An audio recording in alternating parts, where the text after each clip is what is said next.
Welcome to Back from the Abyss. I'm Dr. Craig Heacock.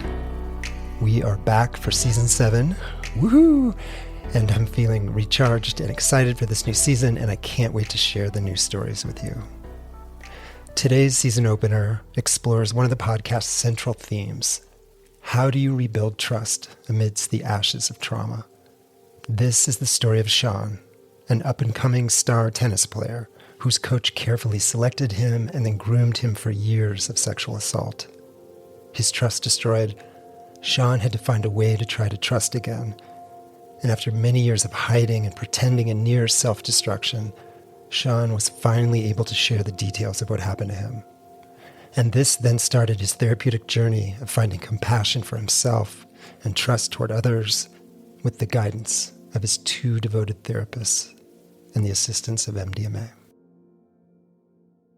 Well, first of all, I'd like to thank you, Dr. Heacock, for having me on your podcast. I've been an avid fan for a couple of years, thanks to the amazing guidance by my psych NP and my therapist that put me onto your podcast. I'm very selective on the ones I listen to. So the fact that you have been on the list for 2 years now, since the day that I heard it the first time, it is always the podcast that I go to first when a new one is released. I just want to say thank you, and thank you for giving me the opportunity to share my story.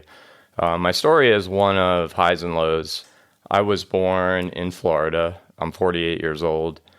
And by many accounts, I won the lottery. I was born into a family that is extremely loving.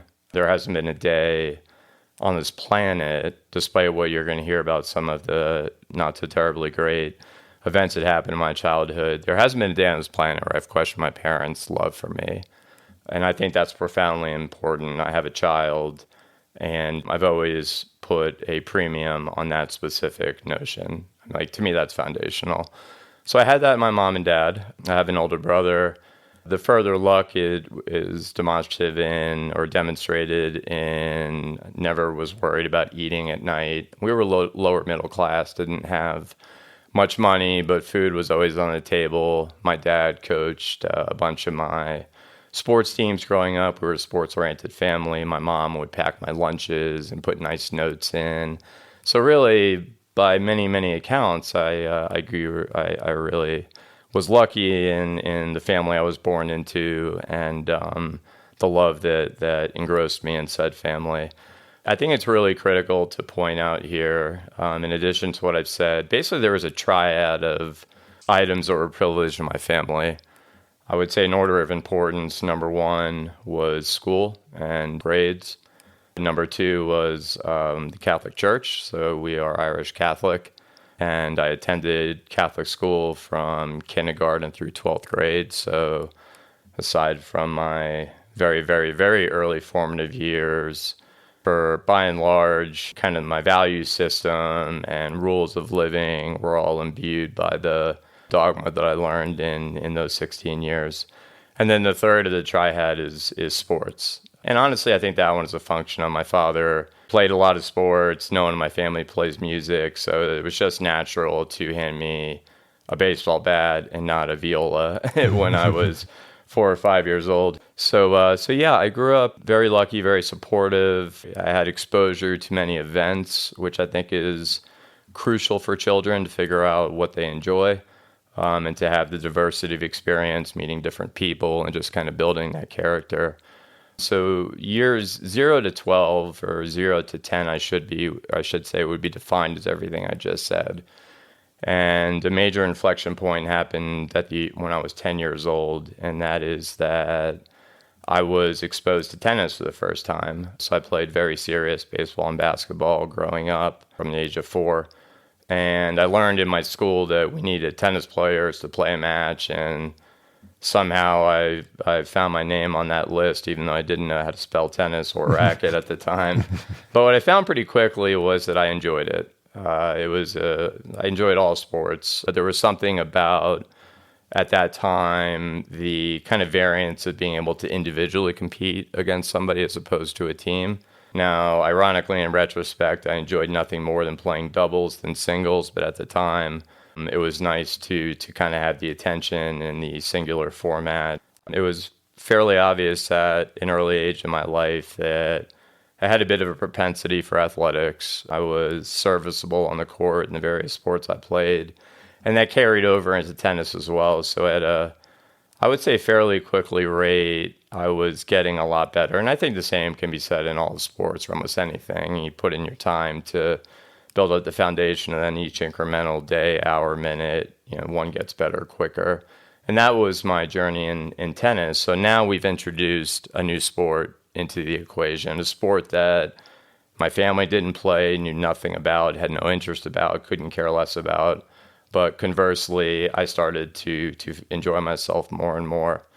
Part of that enjoyment was a consequence of all the attention I got from this tennis coach. Now, I think it's really relevant to say I didn't choose the tennis coach. This was a tennis coach that was overseeing our school team. So I had nothing to compare this individual to by way of aptitude of teaching, by way of cultivating good manners, winning, losing well. I had no idea what to expect. All I knew was he taught tennis and I liked it, so I'm going to run with it. So I was playing 3 sports concurrently, kind of what was in season. But I found myself getting drawn closer and closer to tennis as the days elapsed, to the point where I made the decision to start focusing in on that a lot more intensively as of the age of 12.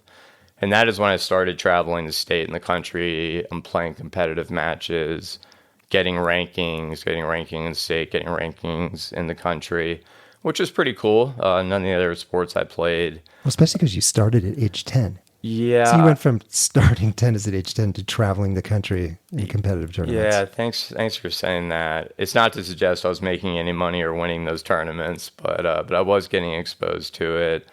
One of the distinguishing points of tennis versus the other sports that I played is that by definition and by nature, there are lots of situations where the child tennis player is alone with the coach. They're called single lessons or singular workouts. And sure, they happen in team sports, but really kind of on the edge cases and off to the side. But in tennis, again, by definition, that's just kind of how it works normally.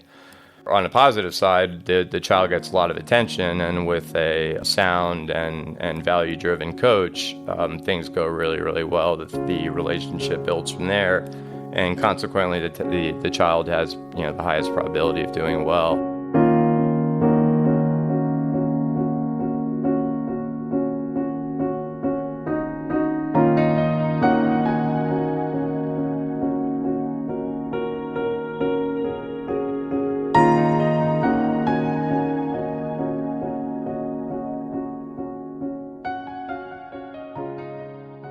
I'll just use a trigger warning right now. I'm about to share the first time that I was sexually abused, which really has defined a lot of my life, sadly. But when I was 12 years old, I went to a tournament in northern Florida. So the relevance of that is it was about a 4 or 5 hour car ride away. And I guess just to kind of take a sidebar for a second, my memory is unreliable and fragmented in many areas. So throughout today's interview, I'll do my best to kind of qualify when I'm positive this happened versus I think this happened versus I don't remember it.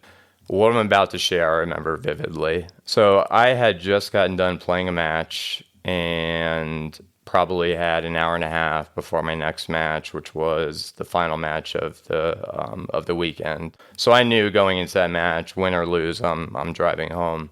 What my coach recommended to me, because I had such a tiring semifinals match, is that we should go back to the hotel and you should get a massage because clearly you have poisons accumulating in your body and we need to get those out of you and get your muscles softened, et cetera, et cetera.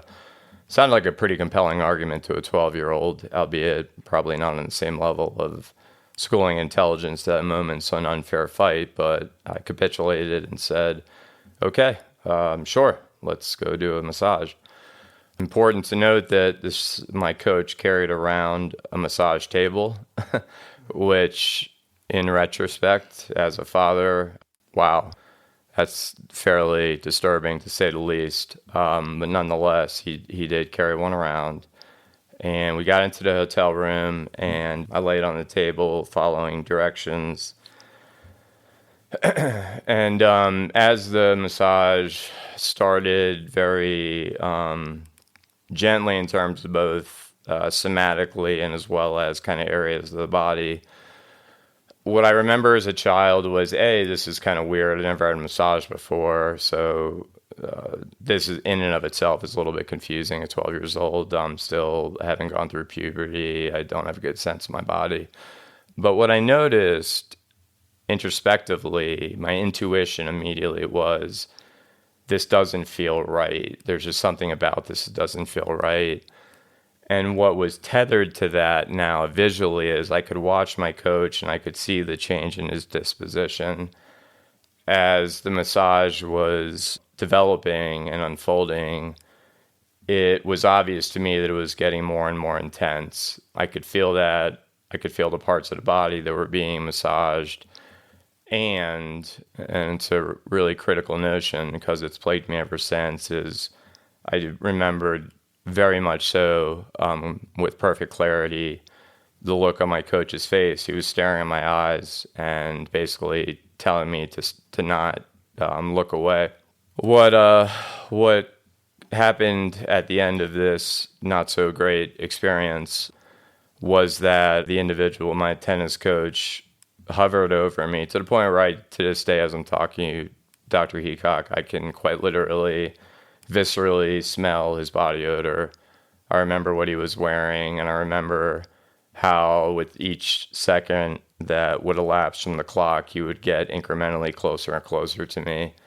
And he started using his forearm and dragging it across my private parts. So the initial sensation was certainly, that's not good, that doesn't feel right, must have been a mistake, must have been a slide. Okay, let's keep going with this. But it wasn't a mistake, and the slide became more and more intense. And with that intensity, there was congruent intensity with my tennis coach. There seemed to be a perverse pleasure he was taking out of it. Clearly words I wouldn't have known as a child. But even as a 12-year-old with zero experience in this, it was extremely confusing because I was about to say I'm embarrassed to say, but the fact of the matter is it felt good as a 12-year-old. But at the same time, I knew intellectually that it was profoundly wrong. And if that situation isn't odious enough, it ended with I climaxed and in my shorts. And that experience was never in the cards. I had no idea what that was, what it meant, how it felt. It was a function of what I had no roadmap to navigate on that. So I just sprinted to the restroom, pulled down my pants, and inspected my private parts and found that there was a substance that was white and was covering my privates. So I'm sitting on the toilet after just being molested for the first time under incalculable confusion, and it, excuse the pun, but it culminated in me having to unweave the preceding 10 minutes and try to make sense of that, knowing that the second I opened the door, I'd be back into the very environment that it all just happened in. And Dr. Heacock, I'll take a breath by saying, now putting myself back in that child's head, not only do I have to try to make sense of what just happened, which I didn't. That's when I learned my superpower, which is to disassociate. I had to go play a tennis match, in 45 minutes. So yeah, it was Dr. Heacock, a lot to take in, which clearly doesn't do it justice, but just all of the confusion. And I learned as a family that you can trust mom and dad and your brother, you can trust your family, you can trust your friends, but you can't trust strangers. And my tennis coach fell in the category of a friend. It's such a horrifying story on so many levels. I was trying to put myself in your shoes and just imagining feeling so trapped. You talked about confusion, trapped. Like, as you said, you have to walk back out in the room and then you have to go to your match with him and just kind of pretend that Exactly. nothing had happened. It was tough. It's interesting. I can remember shots I hit from when I was like 13 years old in a third match out of 7. I think athletes have, for better or for worse, a good memory. Normally remember the shots we miss more than the shots we make. I don't remember a single moment of that tennis match, not a single one.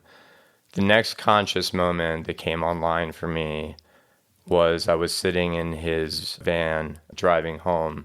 And what I remember about that drive, and it was roughly a 4-hour drive, what I remember about that drive is that my tennis coach was trying to talk to me. And I don't remember the specific words he were using, but I do believe it was the general kind of feeling of the conversation was he was feeling me out on what, if I was going to say something or not, and even using almost reverse psychology to the effect of we should say something, that was a mistake. And Dr. Heacock, I was disassociated for the entire trip. I remember my posture. I remember blankly looking out the window. I remember hearing sounds from him, utterances coming out of his mouth, but not hearing the words he was using and candidly not caring about them. And then I don't remember anything else. I don't remember arriving at home. But it was a 4-hour ride where I didn't say a word. And I was disassociated the entire time. I had no idea what that meant, what it was. And perversely, I didn't even recognize that it was a helpful reaction at the time. And that's one of the odious natures of, in my case, sexual abuse, is that my body and brain shutting down in that moment served a positive purpose. Whereas over Critical. time... I mean, not just positive, critical. Thank you for saying that. Life protecting. So much of a better word. Yeah. And it's been my go-to escape mechanism ever since. I mean, as I'm sitting here talking to you at 48 years old, 36 years later, I still employ it on a daily basis based on what's going on.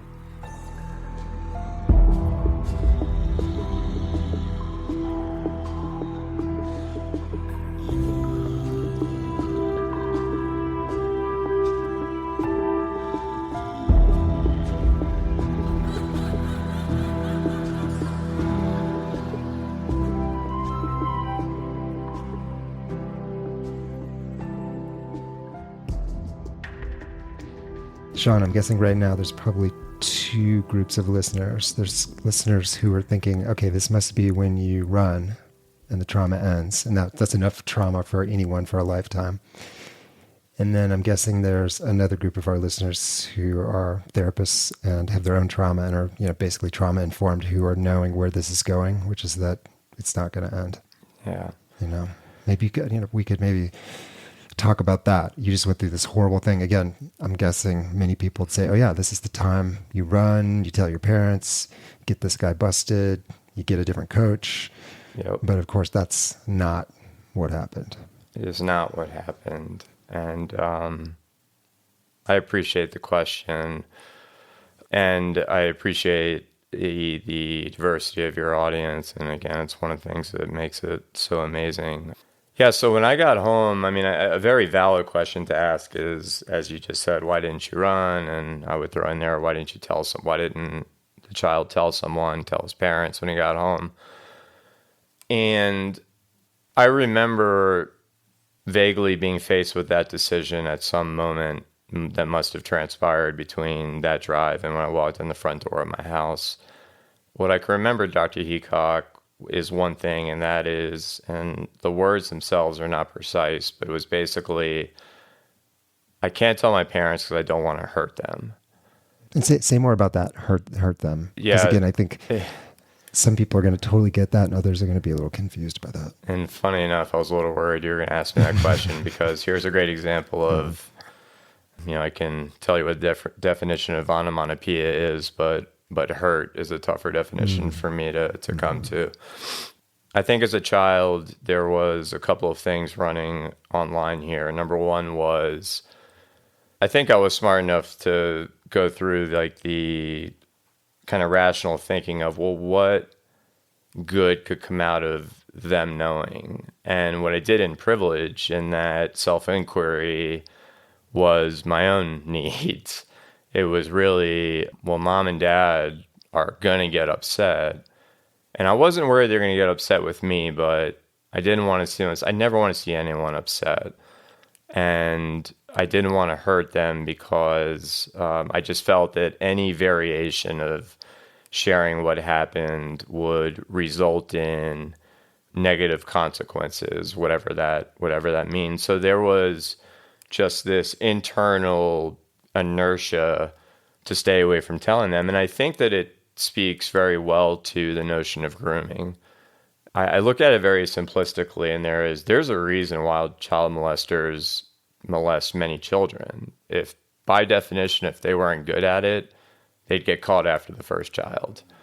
So grooming played an immense role in this because I believe between the years of 10 and 12, my coach was presumably, with I think a high degree of probability, surveying all of the children that were under, dare I say, his care while he was coaching us, and tried to find the individuals that seemed to demonstrate the attributes or characteristics that may be indicative of they're ripe for the picking.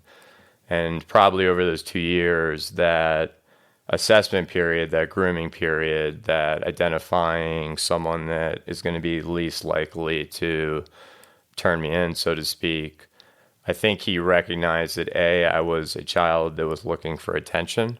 I have an older brother who is extremely successful, and as children was more in line with my parents in the way that he approached things. Like, he would study a week before for a test on Friday. That was applauded, where Sean, would study on Thursday night for 6 hours. The results were normally comparable, but the way in which we approached achieving those results were very, very different. And the process was applauded by my parents on my brother's side. And on my side, it was less so. The outcomes were, I would say, more expected and celebrated when it came to school. So what I'm building up here to, Dr. Heacock, probably not so masterfully, is that I believe that as a child, whether it was true or not, that I was suffering from a lack of attention, and I was seeking that out. And my tennis coach, I think, recognized that proximate notion, and the door was now ajar to, this is a child that seems to fit the mold that I think I can make an attempt for. So the grooming process put me in a position where this is a kid that's highly unlikely to tell his parents based on the data I've accumulated over 2 years, and that I think Dr. Heacock played an immense role in why I didn't say anything.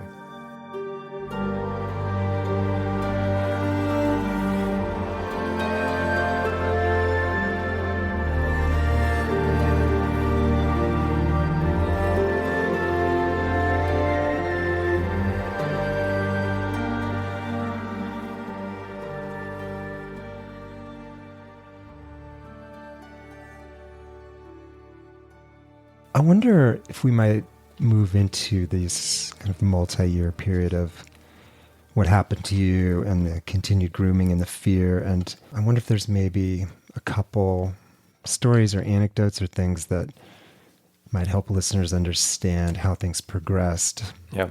What it was like to be you, how this situation continued again for years, I believe. And nobody said anything. It didn't stop.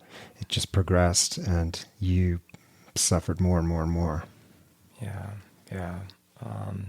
Thank you for acknowledging that. Yeah, so the actual sexual abuse, and this is where I'll qualify my memory as suspect here, but in the order of magnitude correct. I believe the first time I was abused was 12 years old, And I would estimate that the final time I was abused was 15 years old. So it's roughly a four-year period. In my experience, my only experience with molesters is that there's two components. There's the actual physical abuse itself, but almost more odiously, there's the mental abuse that comes with it. And it's not a leap of logic to understand why the two go together. The physical abuse is horrendous, but in my personal experience, it necessitates, like I said, the grooming, and that's where the mental abuse comes into play. So it is a very, very valid question and almost an allergy to how would you not say something that is so obviously wrong, and you're 12 years old, so you're presumably solving Pythagorean theorem in high school or in grade school, but yet something so horrific you can't open your mouth on. How do we... I think you make such a key point there. That right, some 12-year-olds can do advanced math, but 12-year-olds are children, and they're so vulnerable, and trust is so fragile, and and some 12-year-old boys could be 5'10". They could look like little men, but I mean, this started when you were a boy. Yeah, and no matter what kind of math you were doing. Yeah, thanks. And I'm sure I was getting them all wrong, but I was 5'1" and 90 pounds my freshman year in high school. But pre-puberty. So the question of why or how it happened over those years, again, is with the physical abuse and the mental abuse combined. I'm going to give a couple examples of the mental abuse because I think they're very informative as to how it's almost like training a dog or any animal. I mean, just repetition and knowing what works. If it's employed correctly, normally the result is predictable. And the result in my case, sadly, is predictably me not speaking up. So a couple of examples of the mental abuse. On the less severe side, but incredibly disturbing, certainly as a father, I can attest to that experientially. Every single night, and this is back in days where there were actually cords attached to telephones, but every single night I would take the phone, run the cord under my room, do some sort of clandestine setup so that my parents didn't know I was on the phone, and I would be under my covers speaking to my coach every single night. And in each of those conversations, I mean, I don't remember precisely what we were talking about, but I'm 100% sure that he was using those conversations for a variety of nefarious goals, but one of them clearly was to drive a wedge between my family and I. So in those discussions, I just remember the tone of many of them were like, this is why your parents are ignoring you, and this is why this is happening, and this is why I'm giving you extra attention and I'm paying attention. So you can kind of extrapolate from there how these conversations easily can be manipulated by somebody that's 3 times the age, let alone the maturity of the individual on the recipient end. Do you remember, did he use fear or threats? Or because I know it's common that the perpetrators will do things like, if you do this, then X, I'll hurt myself, you'll get in trouble. Or, because fear is one of the strongest motivators, controllers of all. Like, do you remember that being, or was it more like him trying to just lean in on this kind of like fake tenderness, like we have this special thing, or both? Or I love it. It's awesome intuition there. And I think the last word is both would be most applicable here. So there wasn't outright fear communicated to me, as if there weren't threats. If you go say something, I will do this. But, and this is, again, where people, I believe those that haven't gone through this situation, this is a little bit harder to understand, but it was antithetical to fear. He was getting closer and closer to me by using kindness and affection and being seen. And I mean, he was almost, in a perverse way, a therapist, in that he was listening to my challenges. He was there to comfort me when said challenge was there. Now, granted, none of these challenges involved sexual abuse with him, but all the other things that were happening in my life. So I believe that there was a fear of losing him, because then I would lose that tap of water that was filling the vacuum, whether it was real or not, that I was feeling as a child. So kind of on the opposite end of the way, counterintuitively, he was just doubling down on making me feel better and better and strengthening our relationship. And a very, very difficult point, even when I look back to kind of parse, is how did I value that over the abuse? And my simple answer is that I was at an age where the craving for the attention was of very large magnitude, and I was getting better and better at dissociating and compartmentalizing the actual abuse. The abuse wasn't 24/7. I mean, it was maybe 3 hours a week.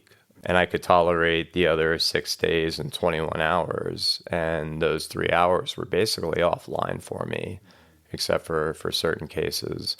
So, and I was getting better at tennis, and I was starting to climb the rankings and getting some more exposure, and just kind of that package deal of trickery and vile, sinister approach was the perfect way to manipulate me and keep me from not speaking, yet continue to have this inspiration of becoming a better and better tennis player, to maybe have hopes of one day playing at the next level, which at that time was college. Mm-hmm.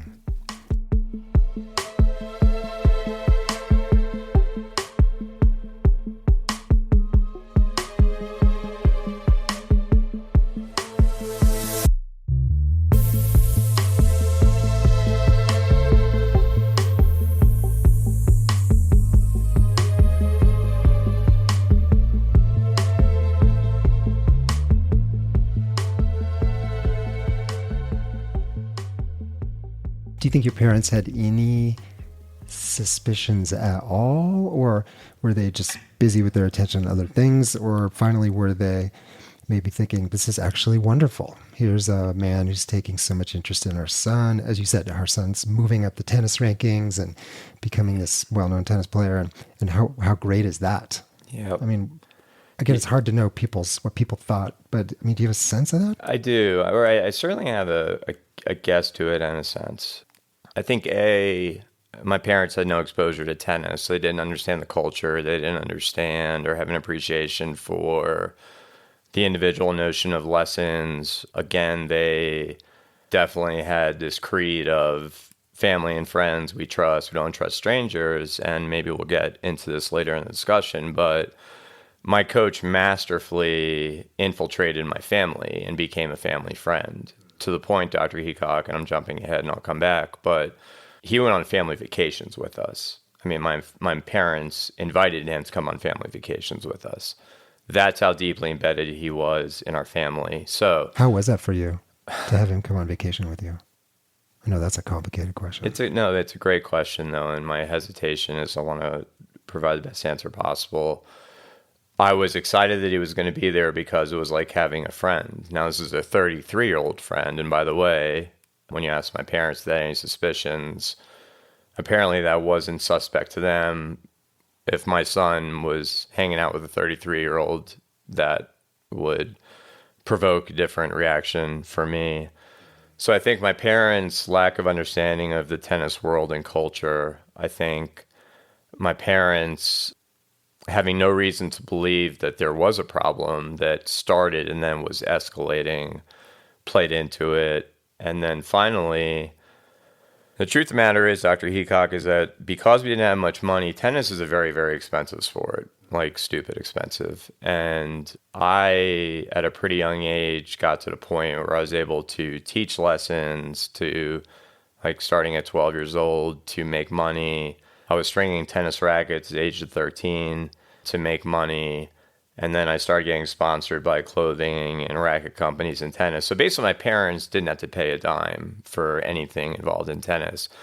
The implication is not that my parents are cheap, but rather this is just one less thing to have to consider, plan the budget around. How are we going to drive Sean to tournaments? That was all off the plate. So they kind of had a gift handed to them in that Sean seems to be loving the sport.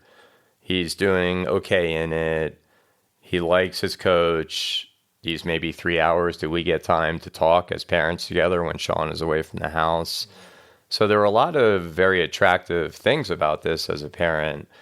It's incredibly hard for me to say this because I love my parents deeply, but they completely whiffed on this because there were signs and there was even gossip around the state about this individual. This individual drove a van, and I was abused in that van too many times to remember.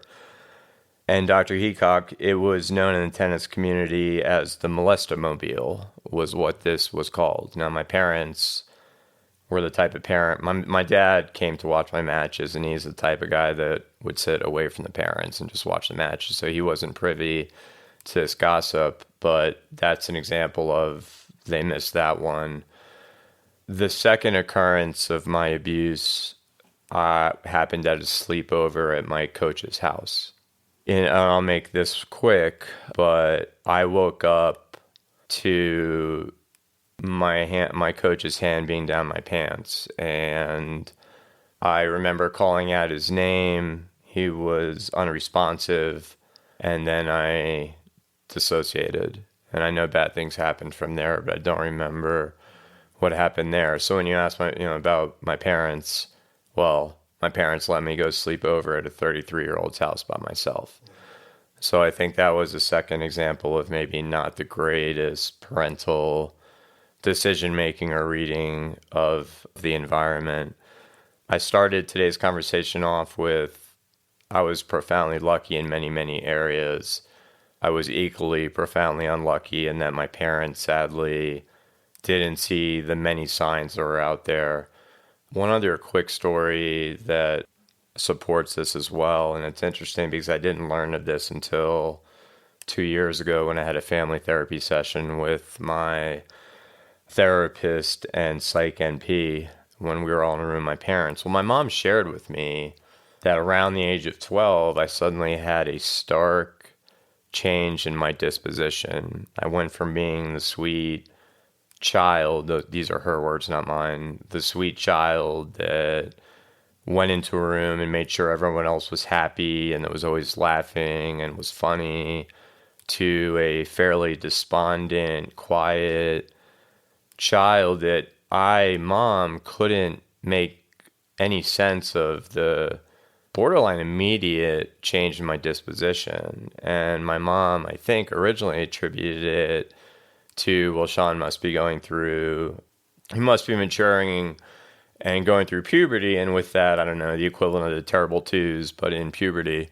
and that must explain what's going on. Well, apparently that explanation wasn't sufficient. My behaviors either got worse or continued, and my mom, I learned, took me to a child psychiatrist. And so I don't remember the trip. I don't remember being what was said in that trip, but apparently that one session, we left that session and my mom was convinced that Sean's okay and good to go. This must be explained by reasons that didn't include trauma. And so Dr. Heacock, I'm guessing at that point, my mom said, I guess he's okay. Must be, yeah. I mean, he's not okay in the behaviors, but these are behaviors explained by maturation and evolution, not by some sort of trauma. Yeah.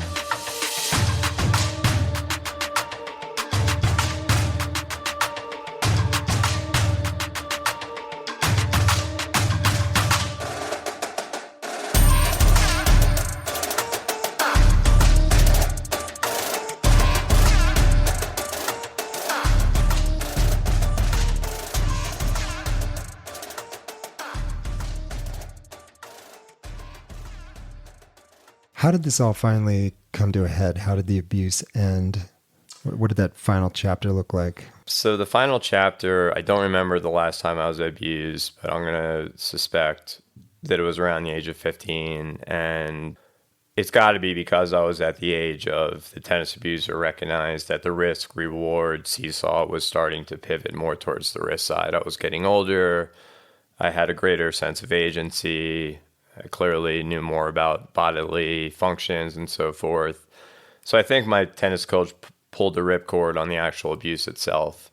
But I did continue to take lessons from my coach until I went to school at the University of North Carolina at Chapel Hill.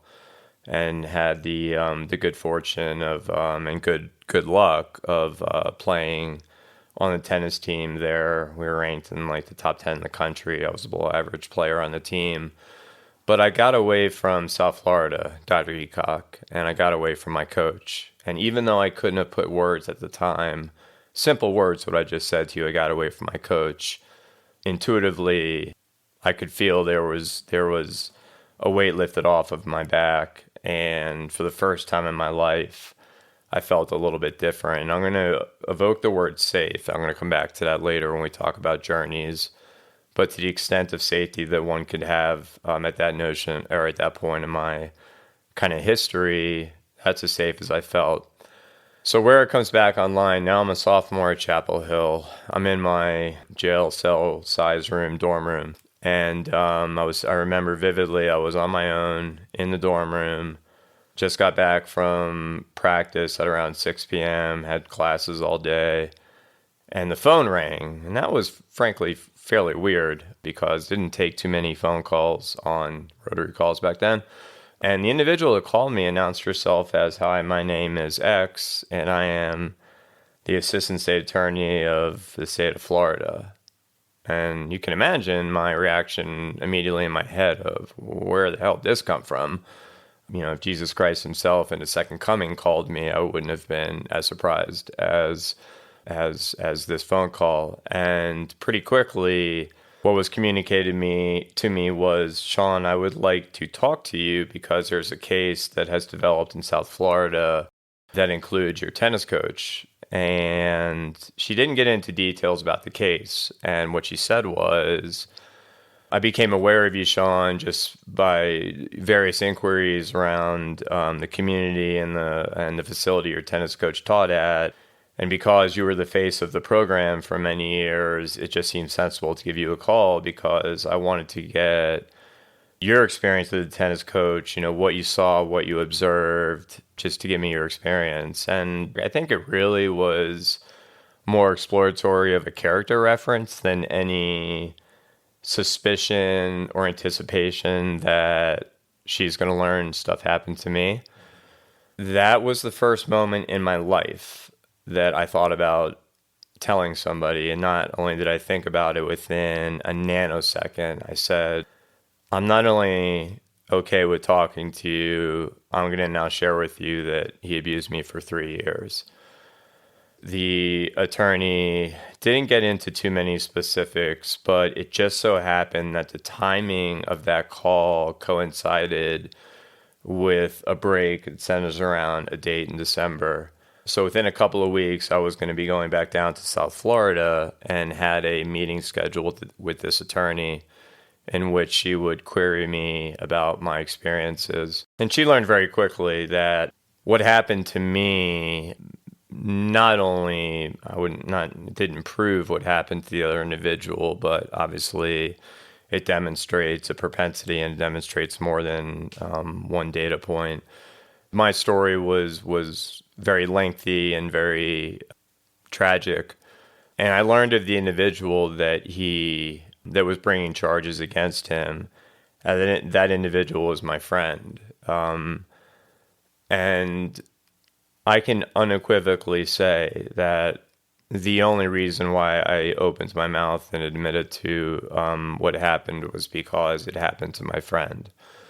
There's a lesson to be learned there, that apparently it wasn't enough for me that it happened to me to go out and tell someone, but the second I learned that it happened to someone else, let alone my friend, I was going to be the first witness on the stand with strong convictions of putting this monster into a place where children would be safe around him. So I met with the assistant, with the attorney, shared my story. A deposition was set up with the accused's lawyer.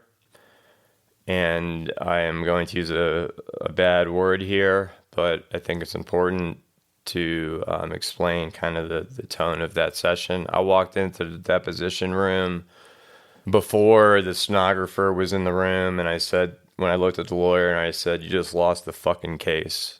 Stenographer came in, and I'm a fairly laid back, and I'd like to think gentle, kind person, but I was taken over by rage, and I was taken over by sadness, and just a motivation that was insatiable to make sure that this never happened again. And sadly, that was the day that I added to my concerns, or something that to this day has plagued me, is that if I would have said something as a child, most likely my friend wouldn't have gotten abused. So I've had to live with that, and there are certainly plenty of therapists that could talk me out of culpability there, or at least make good arguments. But the fact of the matter is that has stayed with me. And then after that, I told the district attorney. The case was plead out of course. So at no point, Dr. Heacock, in this entire experience, this legal procedures, did I tell my parents or anyone else what was going on. This story was still hidden, other than under a lawyer's protection. Mm-hmm. I was just going to say that one could expect, again, listeners might be thinking, oh, okay, this is where the truth came out. He gets arrested and imprisoned. You tell your family, you get into therapy, you work on this, and then your healing journey happens. Yeah. But that is not. It's not. That's not what happened. It's not, because the connection that was never made was I never told my parents it happened to me. And because they didn't know the legal proceedings were happening, they didn't tether me to it. Now, this was literally front page news of the publication that covered the city that I grew up in. It also was the moment that I severed my relationship with my tennis coach. But because I didn't say anything to my parents about the case, I didn't tell them it happened to me. They had no reason at that time to think that anything happened to me. And I went back to Chapel Hill, and the story went back into my pocket for many years to come. So in essence, I continued to live basically in silence, other than the one attorney with the story. And I quickly wanted to put it back in my pocket, so I didn't have to think about it again.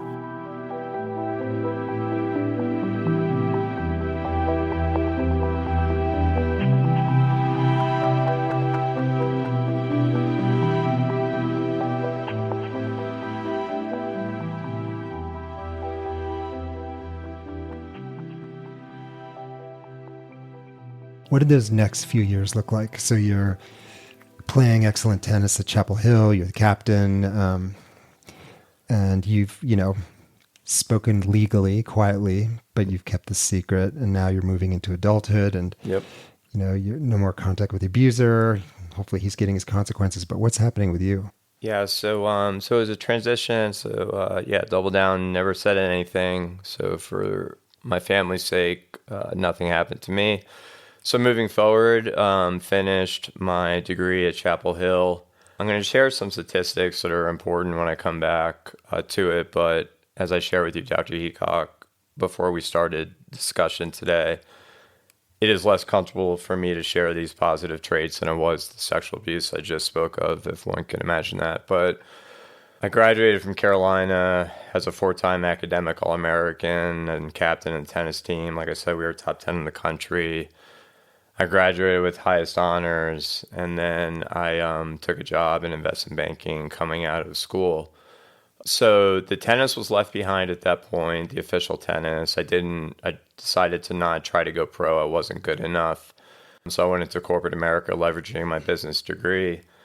But what was interesting was, mental illness, those two words in succession never were uttered in my life. I had no idea anything was wrong with me. But what I did recognize was, after I graduated, I had this ambient notion of foreboding that just always was with me. It was never overwhelming, but I just always felt like something was a little bit off. So I'm kind of traversing the world now post college. Tennis coaches in the background, never to be spoken to again. I haven't forgotten about the abuse, but I've put it in a pocket. So now I'm navigating adulthood, and to the best of my abilities, but within proper software running in my head.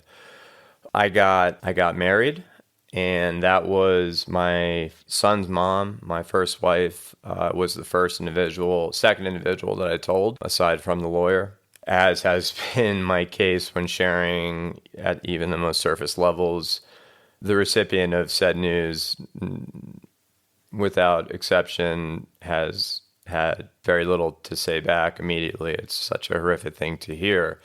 And I understand why one is caught by surprise. And that was how my wife took the news, didn't know what to say. I don't remember the conversation precisely, but I'm sure it entailed sympathy and compassion. But candidly, fairly moved on from that point. Mm-hmm. I think it was viewed similar as maybe one got in a car crash. It was awful. Car crash is over. We've talked about it, and I don't want to say move on to minimize it, but we've talked about it. And if we want to talk about it again, bring it up. But how do you think the abuse was still affecting, your marriage, your ability to be emotionally intimate, physically intimate? Yeah, profoundly. To have close friendships, to trust, all of that. Yeah. So sadly, the answer to basically each of those prompts is negatively. So from a relationship standpoint, I never learned how to be in a healthy relationship. What happened to me as a child severely compromised my ability to, read signs of, I'm heterosexual, so for women that I was interested in, I couldn't trust anybody. As I sit here looking at you now, as hard it is for me to maintain eye contact with you, even for these moments, I still basically trust nobody. I can count on less than my 10 fingers the amount of people on this planet that previous to me recording this podcast, if it actually gets released, how many people know about what happened to me, because I don't trust anyone. And even the kindest people in the world that I have every reason to innately trust, I can't, because I learned that despite signs, despite actions, despite words that are all indicative of, just an impenetrably perfect person, I learned they could all be a ruse for kind of nefarious intentions that are beneath the surface of the wonderful attributes. So I just learned at a very early age, and it's stayed with me through today, that I can innately, unconditionally trust somebody. But I might point out the fact that you came here, you flew to Colorado. I mean, you and I have talked on FaceTime, and we've emailed, and we've talked a lot on the phone, but you showed up at my house this morning. Yeah. Like, there's Sean. You came all the way here to come here to tell this story. Yeah. I mean, it's actually making me teary as I talk about this. Like, what a trusting thing. I mean, I can't wait for people to hear this, but I just so appreciate that.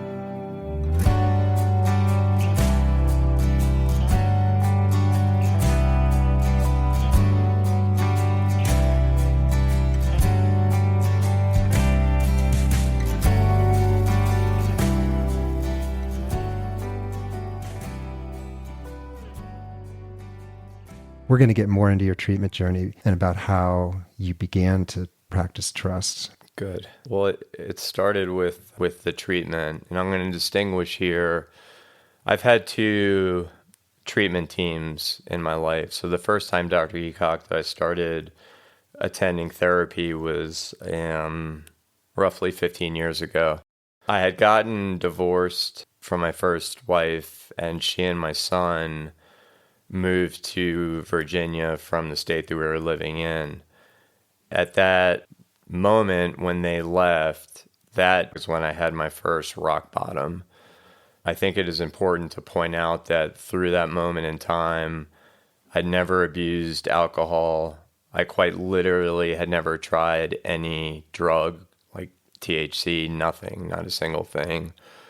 When my son moved away with his mom, my ex-wife, I still had to sell our house. I knew positively that I was going to move to follow my son under any circumstance. But there was a year gap there where I had to sell my house, find a new job, et cetera, et cetera.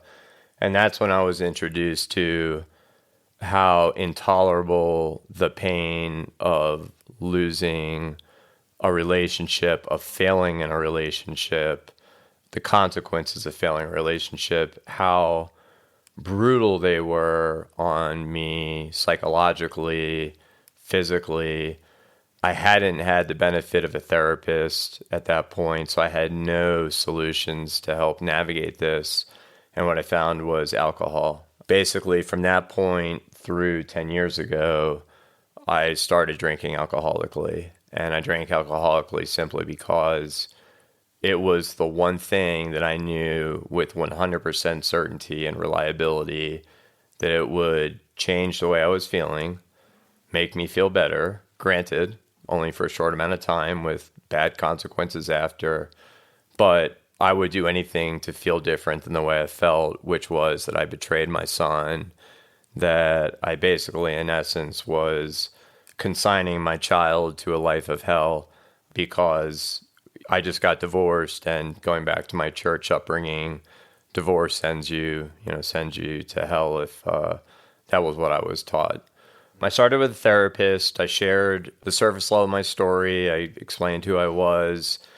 Dr. Heacock, this therapist, when I walked in, mind you, I knew nothing about therapy, but was I walked in. Was it a psychiatrist? It was a psychiatrist. Yeah. It was an MD. This gentleman, super nice, incredibly kind individual.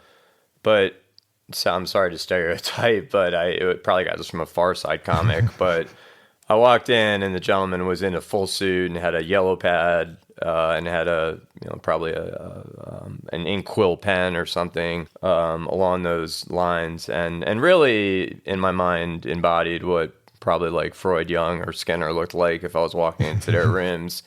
Very formal. And I realized pretty quickly that, well, I'm going to tell this therapist some stuff, but not everything. And well, the obvious question will be, well, why is that, Sean? You're going to therapy. The whole point is to tell them everything. Well, you sagely asked the question about relationships and trust. Mm-hmm. And here's an example of new relationship, new individual. No fucking way in hell am I trusting him with a lot of the stuff. I'll tell him I was sexually abused, but I'm not going to go much deeper to that. I'll tell him that I feel guilty beyond measure about my son. I feel, et cetera, et cetera. I had a bad day at work. But what transpired over the next 10 years of this therapy was essentially a weekly meeting where I would go in and talk about each of the last week's events. I would talk about occasionally the sexual abuse if it seemed to be appropriate. There was some sort of connection between something that had that week, but primarily and predominantly, it was not talking about trauma. Mm-hmm. And I definitely accept some culpability in that because I wasn't being fully honest with the therapist. Mm-hmm. Or the psychiatrist. I wasn't sharing with him my alcoholism. Mm-hmm. I wasn't sharing some of my, right? So basically, you weren't, but let me just push you here. Yep. Because we're going to hear in a couple minutes about how you moved on to your next treatment team, and they really have been helping you change your life in the most powerful way. And that's how you and I met. But looking back, what was it about the relationship with him that didn't foster the kind of trust where you were able to open up about your substance use or what really happened to you? Because again, many people come to therapy. Most people come to therapy with ambivalence, with hesitation, with fear, but in the course of quote unquote good therapy, trust builds, connection builds, and the patient client starts to realize that, okay, this is actually a safe container. But you saw this guy in his suit for hundreds of hours. Yeah. And we're going to hear again very shortly how you saw this other treatment team, I think not for very long, and opened up pretty quickly. So what was missing? Yeah. Wow. So first and foremost, when sharing why I came to therapy, my answer was I wasn't feeling well. I was worried about every next moment. Doctor, I do have a past of trauma. I was sexually abused. I grew up in a family that expected high grades, didn't celebrate them. At one point, I got a 3.4 in a semester and was lambasted by my parents that wasn't a good enough GPA. I explained to him that when I was a child and I was abused, the next day I learned in school that because I had male-on-male relations, I was going to hell.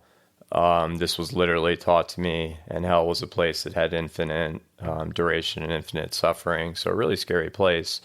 But as I was sharing each of these troubling symptoms, this therapist was focusing on he chose to focus more on the symptoms at the end. So really for 10 or so years, we were focusing on depression, anxiety, because he was working with imperfect information.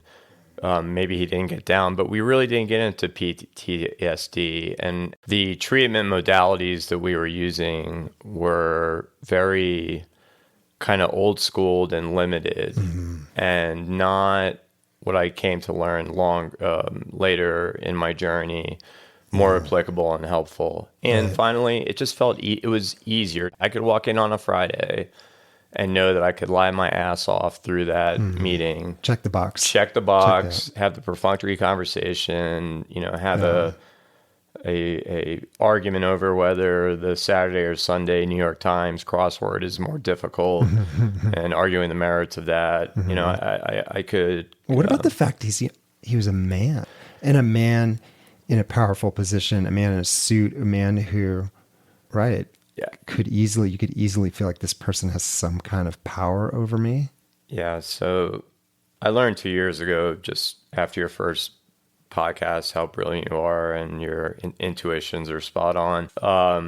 The male on male situation, I won't ever repeat that. With respect to the psychiatrist client, yes, I don't think I was mindful of that. Now, as I sit here today looking at you, I look back and say 100%. That was a contributing factor in probably the efficacy of that treatment. And yeah, I just have a propensity. I don't trust anyone, certainly less men than women as well.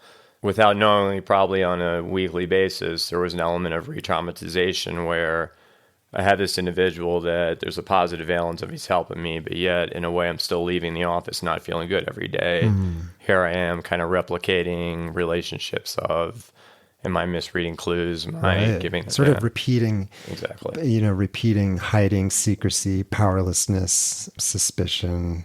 And I don't know what I don't know, right? Like this is, I go to a therapist, and I would draw maybe a very bad analogy here, but because I never gone to therapy before and didn't understand how it worked, it's akin to me getting on. So I flew here. I got on the airplane.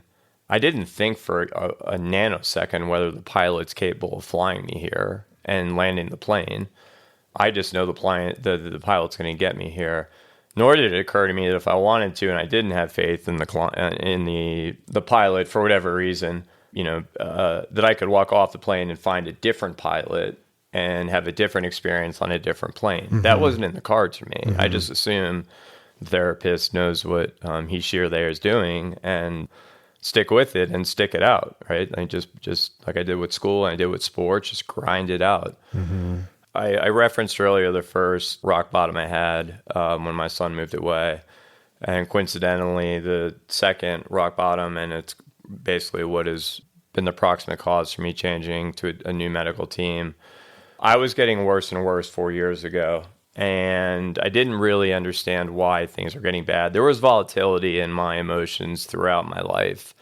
Never explicable precisely, but certainly I referenced the ambient foreboding, but within that there was a continuum of high and low. Well, it was off the charts high to the extent that I went to a hospitalization program, and that precluded me from moving my son into the college that he attended. Moving my son into college is up there with one of like the top 5 important things to do.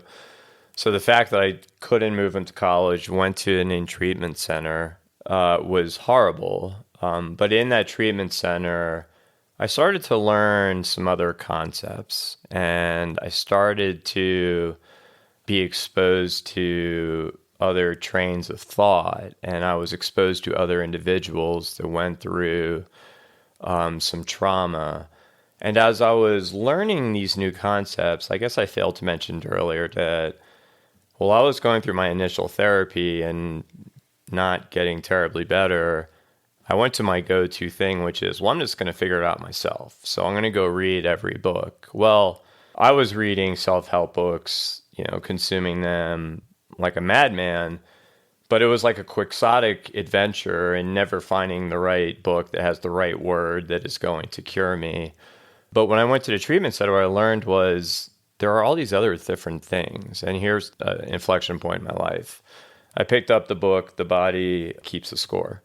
And what I learned in that book basically was, number one, the author, Dr. Van Kook, his command of the English language and being able to leverage words that sounded like how I thought was the first time in my life. I'm like, well, somebody else actually understands this. So that's that. And then we just started getting into, with the book, as I'm positive you're aware of, it goes to different modalities, which I tried. DBT, CBT, TMS, EMDR, short of like bloodletting and leeches. I tried everything possible to get better, but there was a chapter in this on psychedelics. It attracted me because I had no idea, I'd never, all the other concepts I kind of intellectually understood, but the notion of psychedelics meant like it meant nothing to me. I didn't understand what it was. But as I began to read about this chapter, I was becoming increasingly persuaded that this cutting edge science, if I may say that, seems to have promise. And since these other levers haven't worked, well, I'm going to go try to figure out how to use this. So I get back to Richmond. I go to my therapist before I change to my final one, share with this therapist about some of these different modalities, and he was clueless on them. So I said to him, well, there's this substance called ketamine that apparently helps with treatment-resistant depression, with SI, with some other situations, all of which I suffered from. And based on my reading, has really promising results. And he's like, oh, well, I'm aware of that substance for, I don't know if it's the right word, but anesthetic, I think, or anesthesia. I didn't know it was, treats depression, but go ahead and give it a ride, try it out. So tried it out. And in that session, Dr. Heacock, the doctor that administered the medication, asked me why I was there. And this kind individual, it really became a serendipitous moment in that this kind doctor said, it sounds like, Sean, that it may be a good time for you to consider looking at other therapists, ones that are aligned with trauma, as opposed to a kind of a general practitioner, if you will. And I have a therapist and I have a psych MP that often work in tandem that are the very best that I've met, that I strongly encourage you to give them a call. And if you're comfortable, Sean, with how that conversation goes, I think you should explore changing therapists. So that changed the course of my life.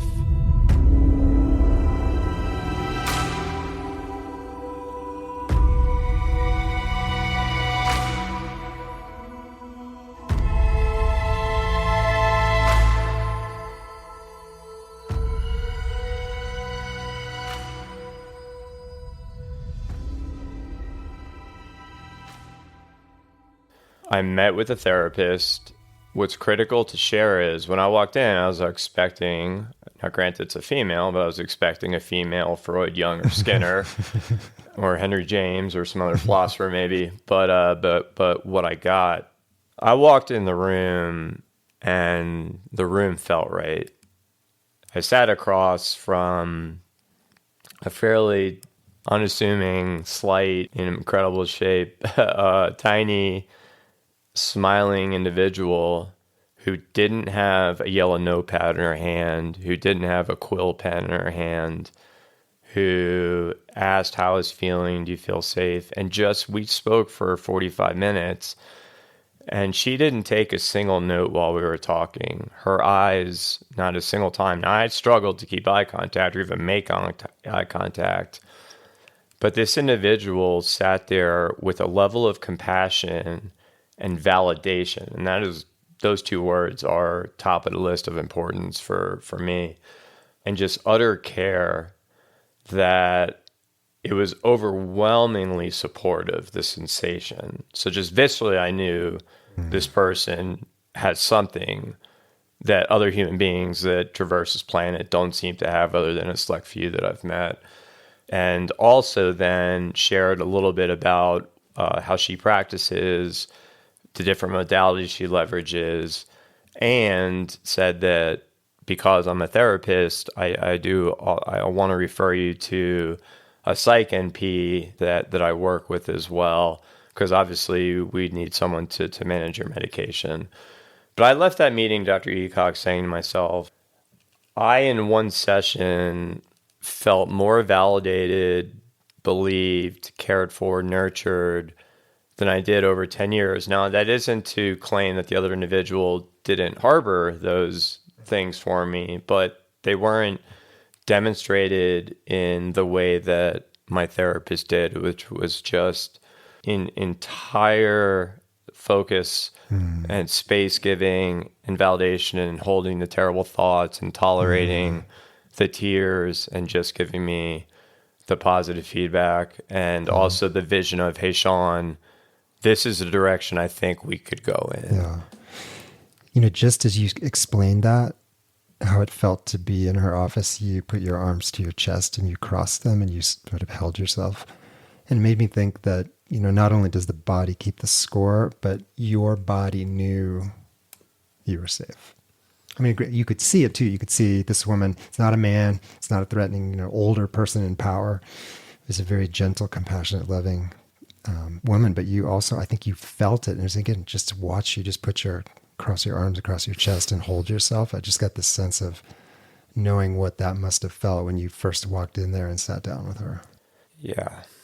There are two interpretations or two explanations to that. One is that I generally, when I start talking about trauma, my body collapses. You can see me. You wisely just pointed out I crossed my arms over my chest. Well, as I was getting more and more honest with the therapist, somatically, my body started changing. And even that in and of itself demonstrated to me that it was working. Like I was having changes by being with this individual, but also I crossed my chest because as I'm sitting here trying to find adequate words to define my therapist and sensation, love comes to mind, not, you know, obviously in a platonic, respectful way, but it just exuded that feeling. And a traumatized child living in a 48-year-old body needed that. And I never looked back. Maybe that's part of just thinking like what sort of the special sauce was that the male psychiatrist, even if he were able to hold you with love and beam love into you, that would feel too unsafe and awful. Whereas this woman, she's able to hold a container with love, and it was a love that you could metabolize. How soon were you able to actually tell her what was going on? Not just sort of the Cliff Notes superficial version, but the deep, dark version. How long did that take? It didn't take long at all. I couldn't do it for 10 years, but yet I could do it by session 3, which is a complete illustration of how incredible this therapist is and how important, at least to me and what I've learned in my journey, the environment, setting up the environment, setting, you know, demonstrating trust, demonstrating safety. It didn't take long at all. And that is because, as I am right now looking at you, I'm reading reactions. And as I'm sharing, I'm going deeper, right? Like I'm cutting a little bit deeper. Let me share B. Now okay, B was tolerated. I'll go to C. Okay, C's still looking good. I'll go to D. I kept going down the letters, and there were no facial expressions that were anathema to supporting me. Mm-hmm. No judgment. No judgment. I wasn't fully truthful with my initial therapist for reasons stated, and with my new therapist, I was 90% honest, and I was never dishonest, but I would withhold information like drug abuse. So at that time, I was 8 years sober. So I was able to say I'm 8 years sober, but I conveniently left out the drug side of things. I can absolutely say that a top 3 most meaningful point in my life, this is up there with like the birth of my son importance.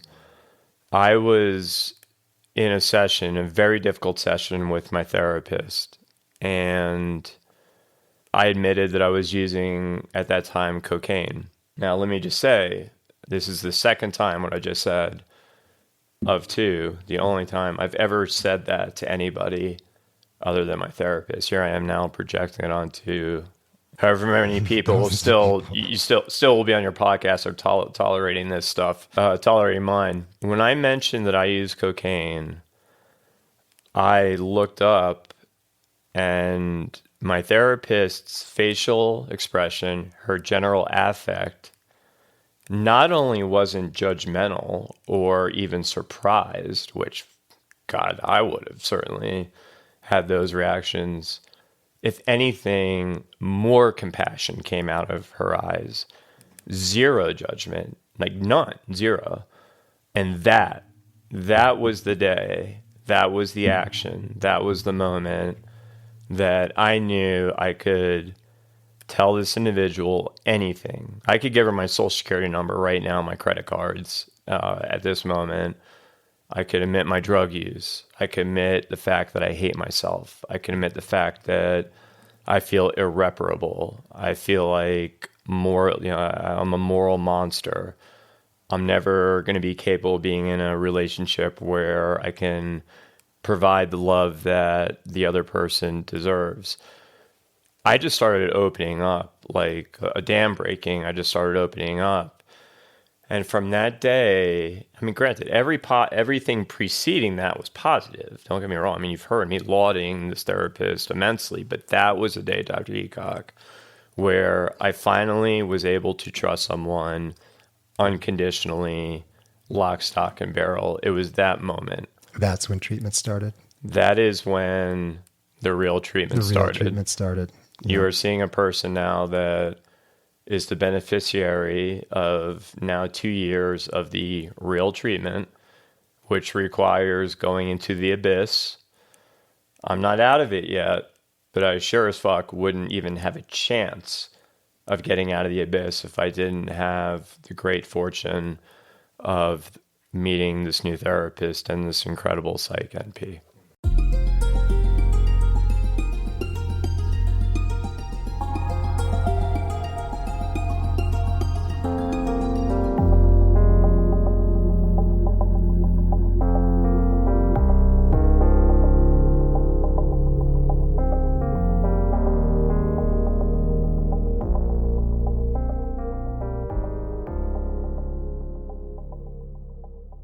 You've done some really powerful psychedelic-assisted work with your current treatment team.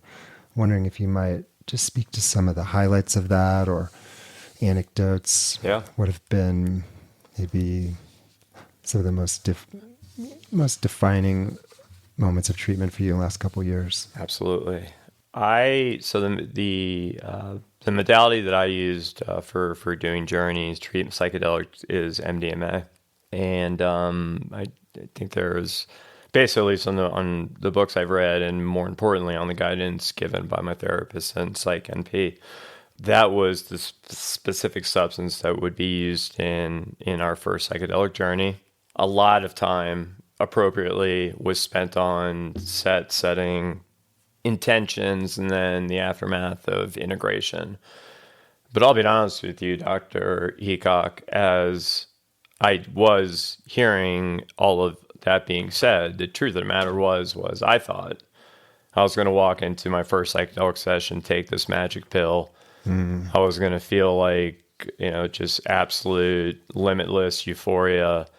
And I will walk out of that room a new individual. But no, actually what happened in that first session, interestingly, was that the medicine itself, I didn't feel really any physical or emotional change. And to the point where I was frustrated and mystified.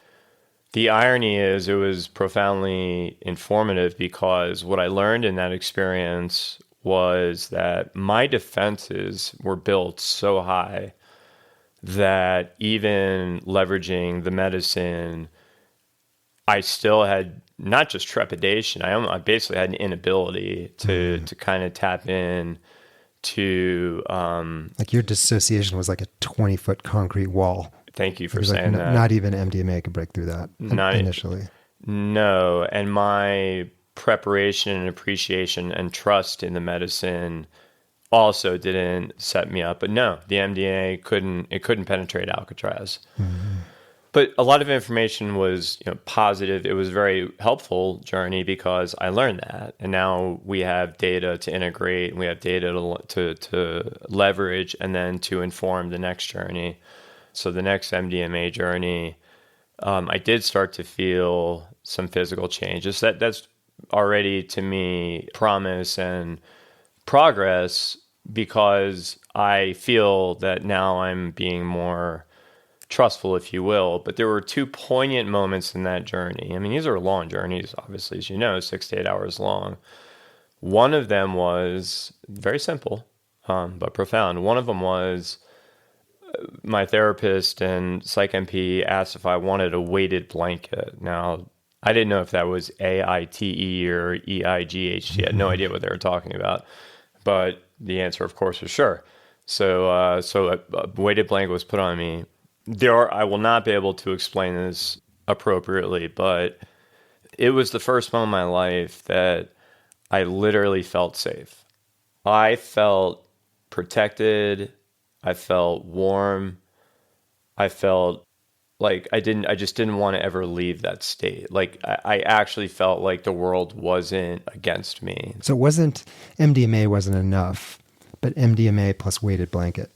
Correct. And I'm thinking back to the body keeps the score, the power of the body, trauma is held in the body, safety.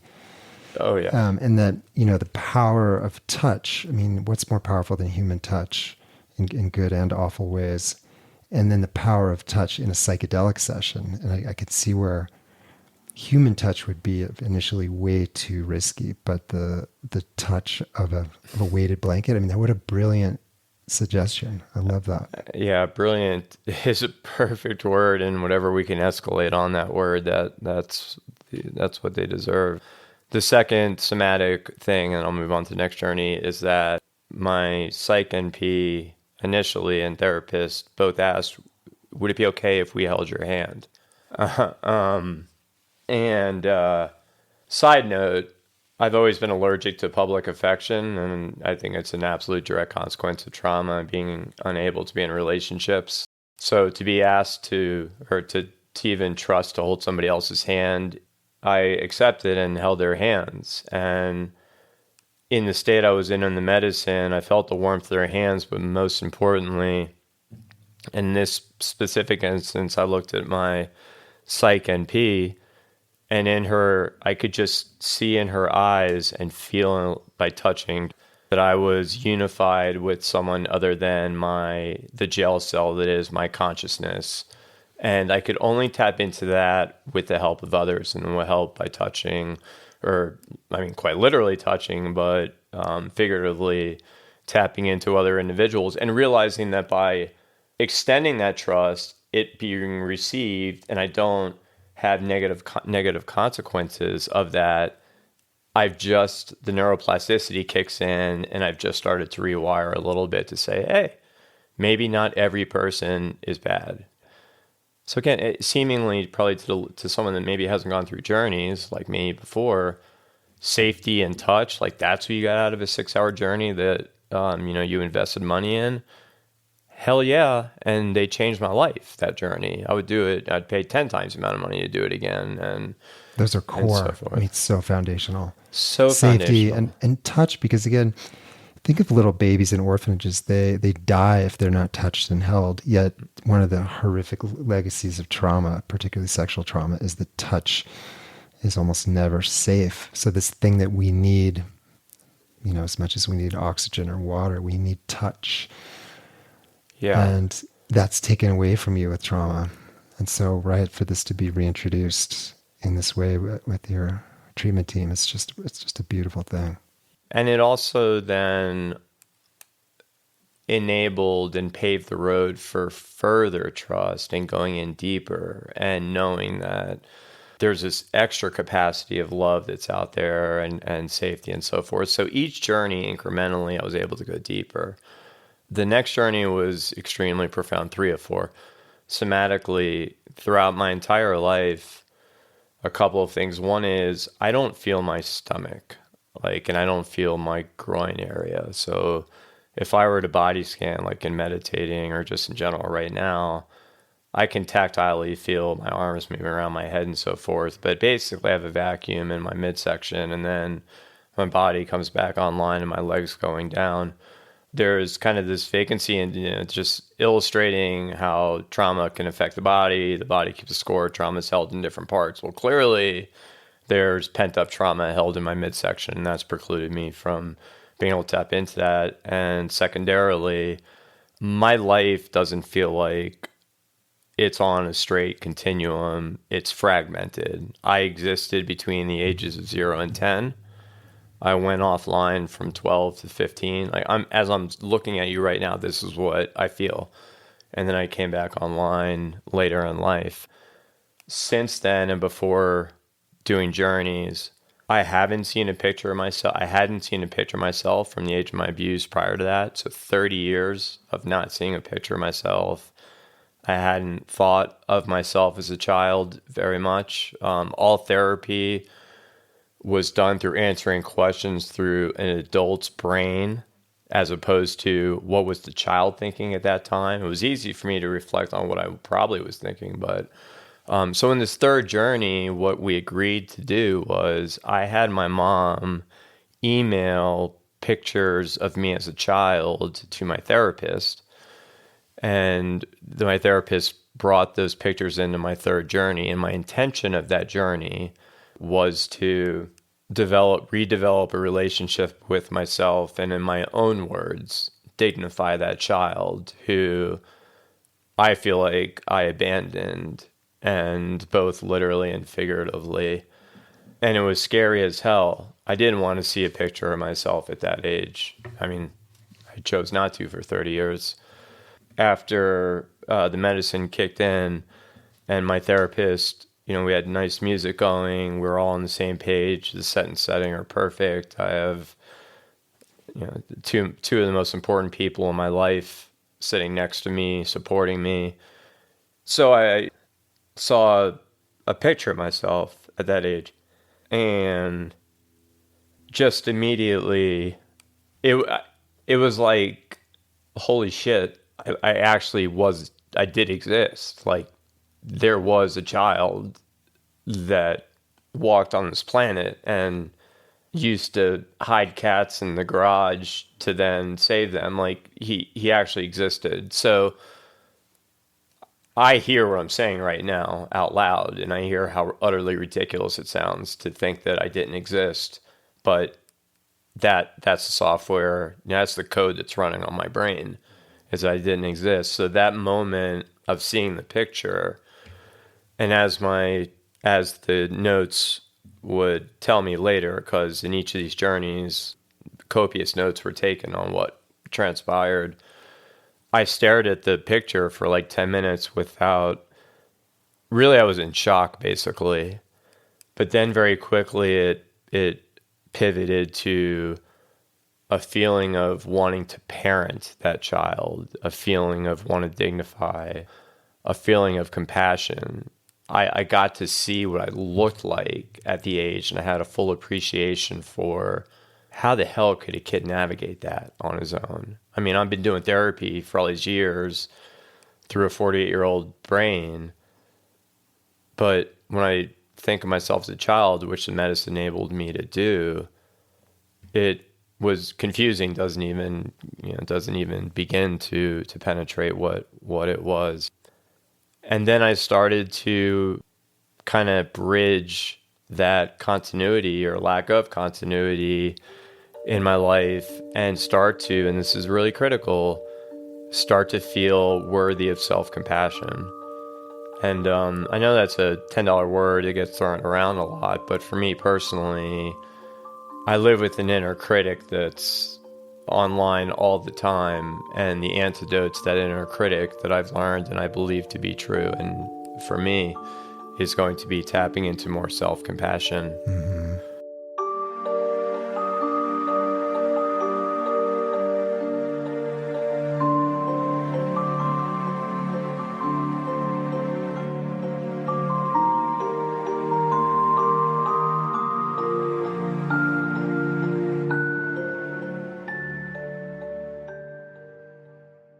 As we wrap up here, Sean, I'm wondering a little bit about where you are today. It sounds like you've done some really amazing work the last couple of years. What are you still working on? What are you still struggling with? What would you like listeners to know about this brutal journey of trying to find a healing path from sexual abuse? Yeah, thank you. I'm on the upslope, coming out of the abyss. If you asked me that same question 2 years ago, I would have had a completely different answer. I was on the downslope. So I feel unconditional, the best support in the world by my medical team. I feel informed on things like polyvagal theory and attachment theory and so forth, things that are all relevant to me and things that are going to inform my healing going forward.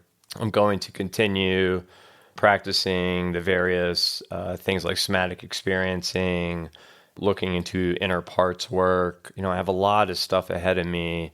It feels motivating and great because I do believe that this stuff and feel that it's been working a lot. But what I struggle with still is that I'm doing so many years of bad programming basically, and that's not going to happen overnight. So I'm committed to that, really working hard on accepting the being seen and the validation, dignifying the child as opposed to ignoring the child.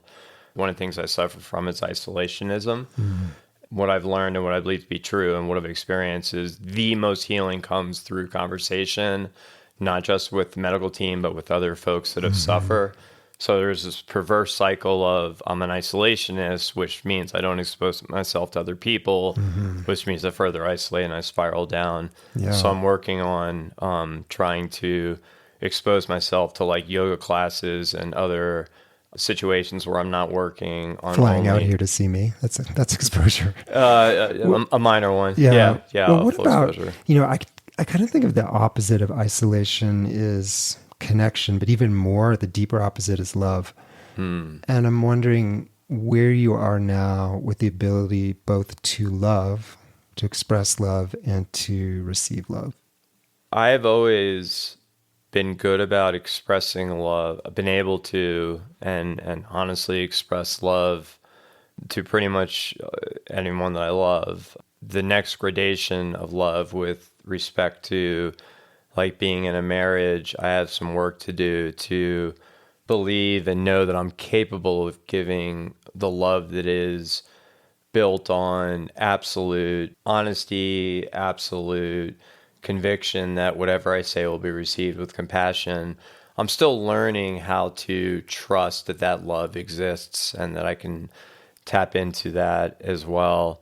I'd like to get to a place, Dr. Heacock, in this direction I'm going, where that I feel like that I'm in a position where I can naturally come out with, I can meet people with the predisposition that I don't have to assume they're being deceitful or lying to me, and then have to override that with proof that they're not.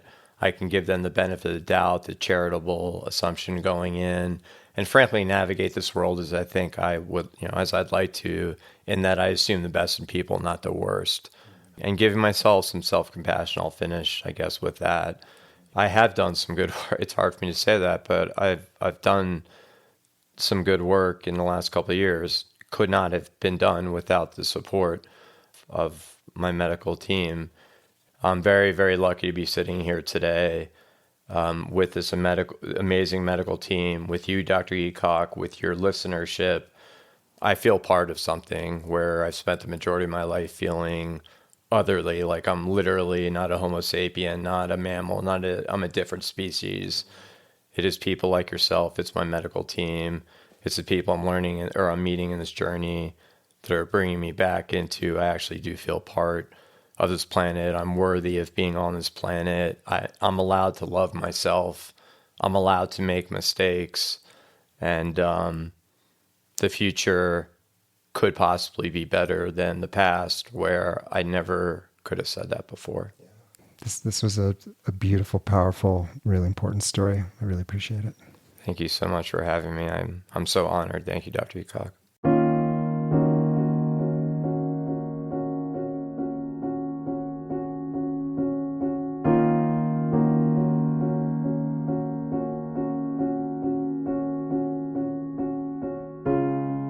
Sean never really knew that he could seek out a different therapist, as each plane has its pilot, each patient has their therapist, or so he thought. But then he got off that plane and he asked for a different pilot. He reached out to two warm, kind, steady, and wise therapists, two women, with whom he could begin to experience what safety might feel like. The therapeutic relationship truly is built on energy, on chemistry, on vibes, on something bigger than ourselves.